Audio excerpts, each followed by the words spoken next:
আমরা বারবার ডক্টর ইউনূস সাহেবকে বলেছি, আমাদের দল থেকে বলা হয়েছে আপনারা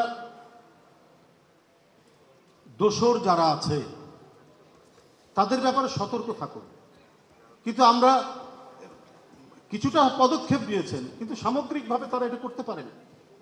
এখন 13 তারিখে নাকি তারা বাংলাদেশে কিছু একটা ঘটাবে আন্ডারগ্রাউন্ডে থেকেই, এবং ভারত থেকে নাকি এরকম নির্দেশ আসছে। তো এই যে কেন এই সাহস পাচ্ছে, সরকার আরো বেশি বলিষ্ঠ, সরকার আরো বেশি তেজোদ্দীপ্ত, সরকার আরো বেশি কর্মতৎপর হলে এই নাশকতার তো সুযোগ পেত না। আজকে দোসররা নানাভাবেই তারা ঘাড়ে সওয়ার হয়ে বসে আছে এই সরকারের, এই অন্তর্বর্তীকালীন সরকার। অথচ এই সরকারকে সমস্ত গণতান্ত্রিক রাজনৈতিক দল যারা 16 বছর সংগ্রাম করেছে, আপসহীন সংগ্রাম করেছে, রক্ত ঝরিয়েছে, গুম হয়েছে, বিচার বহির্ভূত হত্যার শিকার হয়েছে, তবুও মাথা নত করেনি।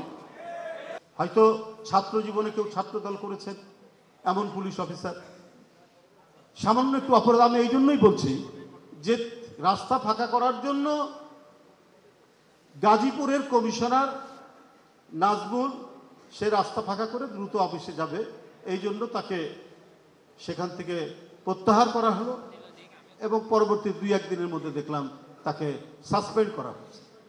তা আমি বলবো এটা কিসের জন্য? তাকে তো হ্যাঁ ডিসিপ্লিন, এটা ঠিক নয় যে কেন একজন পুলিশ কমিশনার এরকম করবে, কিন্তু এটার জন্য কি এত বড় শাস্তি হতে পারে? কারণ সে এগ্রিকালচার ইউনিভার্সিটি ছাত্রদলের প্রেসিডেন্ট ছিল, এগ্রিকালচার ছাত্রদলের প্রেসিডেন্ট ছিল, তাকে ক্লোজ করে নিয়ে করে দেওয়া হলো, সাসপেন্ড করে দেওয়া হলো প্রায় 4-5 মাস পরে। তো তা মনে হচ্ছে অন্য কোনো উদ্দেশ্য আছে ভাই। এই যে সিরিজ অফ ঘটনা, এটা তো আমার মনে হচ্ছে যে আপনার প্রশাসনের, ডক্টর ইউনূস সাহেবের প্রশাসনের ভিতর থেকেই দোসরদেরকে প্রশ্রয় দিয়ে, যারা মানে বিএনপির সাথে তাদের পরিবার বা তার ছাত্র জীবনে কোনো একটা যোগসূত্র আছে, এই কারণে তাকে সাইজ করে দাও।